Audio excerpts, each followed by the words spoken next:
Olá, aqui é Sheila Pereira, nutricionista e Master Coach de Emagrecimento Consciente.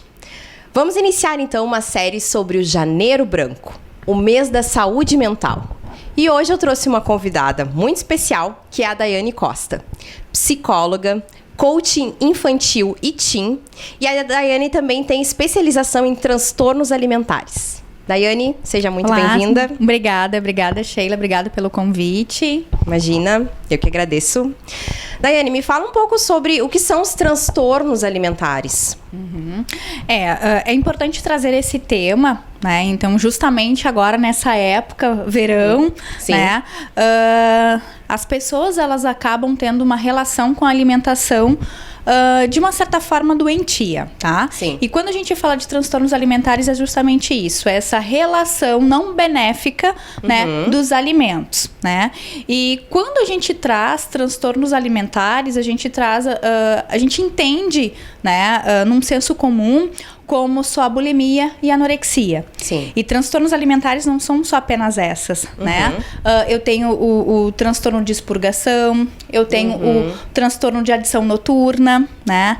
Eu tenho também a ortovirexia, né? Sim. Que a ortovigorexia, ela na verdade é o meu excesso de alimentos saudáveis, né? No qual eu tenho essa relação, né, de alimento saudável, mas em exagero, né? Sim. E nem sempre, né, isso é bom. Eu acho que a gente precisa manter uma perfeição, né, exagerada. Exato. Então tudo precisa ter esse equilíbrio. Mas, né, te respondendo, o que é o transtorno alimentar? É essa relação não saudável eu com o meu alimento. É quando eu como e eu não tenho essa relação saudável. Ou seja, eu como e me sinto culpada, ou eu não como, eu tenho essa evitação, né? Que no grupo da anorexia a gente trabalha com a evitação, né? Sim. Que o anoréxico, ele tem muito desse comportamento, né? Da evitação. E o transtorno alimentar, de certa forma, é isso. Essa relação, né, não saudável com o meu alimento. Ok. E como tu disseste, tem vários tipos, né, de transtornos alimentares, mas obviamente a gente comenta mais e é mais conhecido, né, a anorexia e a bulimia. Então hoje a gente vai focar um pouquinho na anorexia. Então quais as características, né, desse transtorno?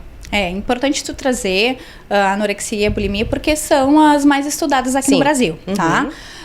Já em questão de características do anoréxico, né, é importante as pessoas, os familiares, os amigos terem essa observação.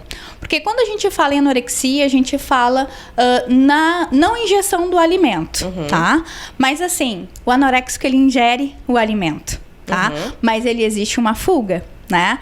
Então, assim, perda do peso, acho que isso é bastante importante trazer, tá? Né? Quando não se tem uma doença, tá? Ou seja, eu não estou doente e eu tenho uma perda de peso muito grande em um pouco tempo. Sim. Né? Então, isso é bastante importante também. Então, assim, mas o anoréxico é aquela pessoa que eu sento em uma mesa, eu demoro para comer, eu escolho os meus alimentos, eu seleciono, eu demoro para poder selecionar os meus alimentos. Eu como os meus alimentos em pedacinhos. Bem pressionado. Exatamente. Eu sempre digo o seguinte, que o anoréxico, ele tem aquele comportamento de jantar de novela, sabe? Que fica conversando e vem come muito pouco. Outra coisa também que é importante observar é que o anoréxico, ele bebe muita água. Ele ingere muita água. Na verdade, não é só a injeção de água. Ele ingere muito líquido, tá? E existe também uma anorexia que é associada também com o alcoolismo. Onde ele ou ela, eu falo o anoréxico em si, mas os grandes estudos e as grandes proporções estão maiores em mulheres, tá? Por uma questão cultural, tá? Onde a bebida alcoólica, ela sana a minha fome. Então, eu, em vez de ingerir um alimento, até pode ser um alimento saudável, vamos pensar numa maçã, uma alface ou um tomate, mas eu deixo de ingerir isso, eu acabo tomando uma bebida alcoólica que tem uma injeção de açúcar também, com certeza. mas em compensação é líquida e aí mata a minha fome. Né? E aí nós temos duas comorbidades, né? A anorexia e o alcoolismo. E quais as causas? Por que as pessoas desenvolvem essa anorexia? Se é que eu posso falar isso, um desenvolvimento da anorexia, quais as principais causas? A anorexia, ela não é uma gripe, né? Sim. Que eu tenho um vírus e eu, né? Se manifesta, enfim.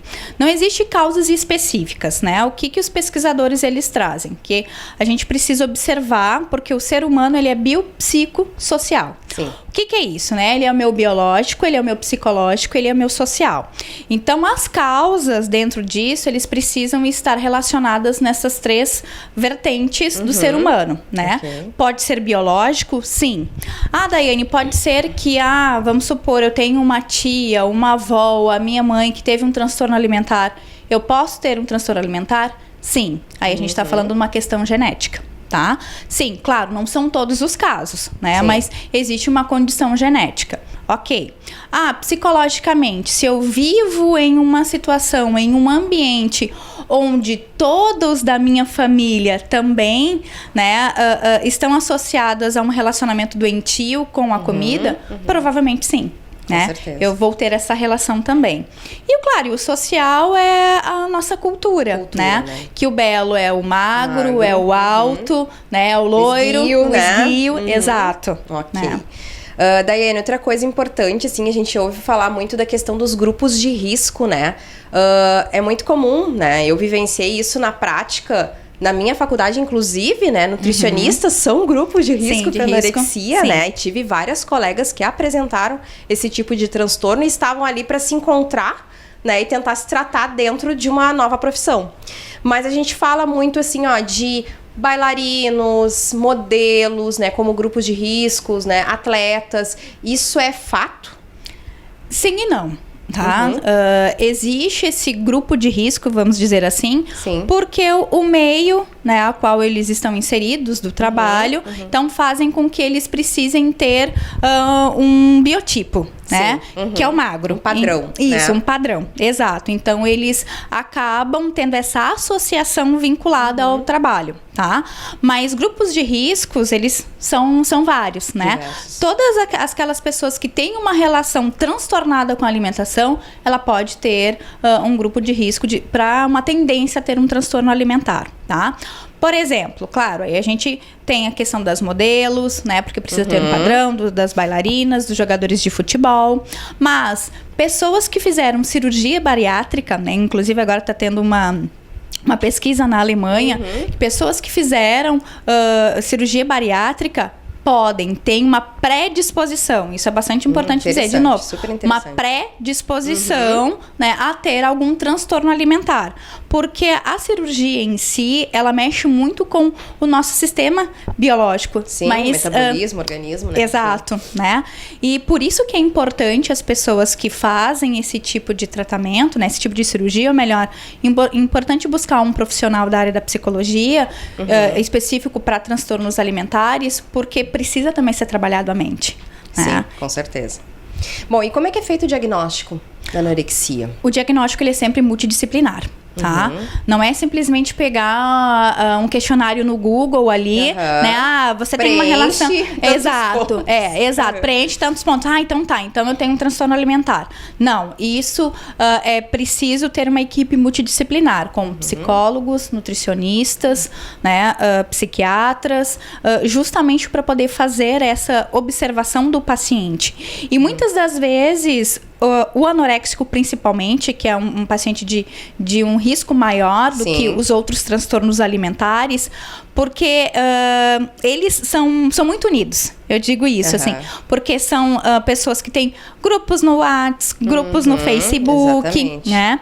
E se tem até um apelido para as duas, né? Para as duas doenças, né? A anorexia é a Anne e a bulimia é a Mia, né? Exatamente. Então, assim, se tem esses grupos, e eu acho que é importante os familiares, principalmente, né? Que convivem muito mais com o paciente. Eu sempre digo o seguinte, que o paciente, ele fica aquele tempo no consultório. E depois ele vai para casa e vai viver, né, a sua vida. Então, assim, observar como aquele meu filho, minha filha, né, meu esposo, a minha esposa, o meu amigo, ele convive com a sua alimentação. Acho que isso é bastante importante. E sempre quando um paciente, eu trabalho muito mais com mulheres porque é uma questão mais de padrão. Sim. E até porque a mulher, ela vai muito mais buscar ajuda do que o homem. Isso é fato, né? Mas quando as minhas pacientes buscam, né, um atendimento, eu sempre trago toda a família junto. Justamente para poder entender como é que é essa relação alimentar.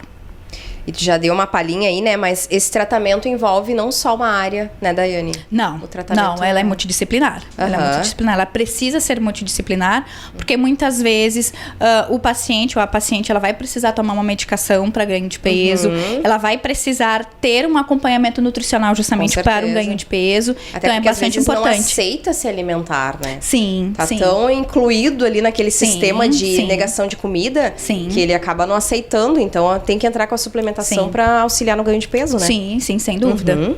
E que dicas mais tu daria para as famílias? Que eu acho que a família tem um papel fundamental nessas horas, né? Sim, com certeza. Observar, se tu já está percebendo que o comportamento daquele familiar com o alimento não está sendo saudável, né?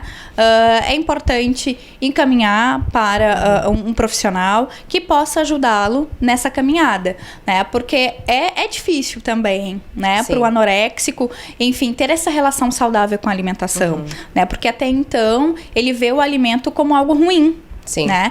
Ele elege alguns alimentos saudáveis e ele come só aquele alimento saudável, seja o alface, o tomate, a maçã, e os outros alimentos, né, que são elegíveis como não saudáveis e que ele precisa ingerir por uma questão fisiológica, ele acaba até ingerindo, mas com muito sacrifício.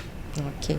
Eu acho importante alertar, né, Daiane, que ainda é uma doença que gera, né, mortalidade. Sim, a gente precisa deixar isso muito claro, que existem muitos casos ainda de mortalidade e comorbidades que acontecem em função disso, né? Exatamente. Então não é uma brincadeira, não é uma frescura, como é muito comum nos adolescentes, é uma frescura de adolescente. Eu acho que a gente tem que estar sempre muito esperto para qualquer sintoma desses e buscar ajuda o mais rápido possível. Ah, sim, sem dúvida. Com certeza. Sem dúvida. Então tá, muito obrigada, Daiane, pela tua participação. E eu quero te convidar para o nosso próximo episódio do Janeiro Branco, pra gente falar de bulimia. Ótimo, okay? Perfeito. E aí, vocês gostaram? Então curtam, comentem e compartilhem. E aguarde o próximo, então, episódio falando sobre bulimia. Um grande abraço. Dona Girafa Brechó Infantil, com mais de 5.000 itens à sua disposição, que são higienizados e passam por um processo de lavagem e limpeza. Área Kids e Cantinho do Café, setor de avaliação de peças, estacionamento e ar-condicionado, num ambiente amplo e com as melhores funcionárias esperando por você, na Rua São José, 867. Telefone 99810 7301.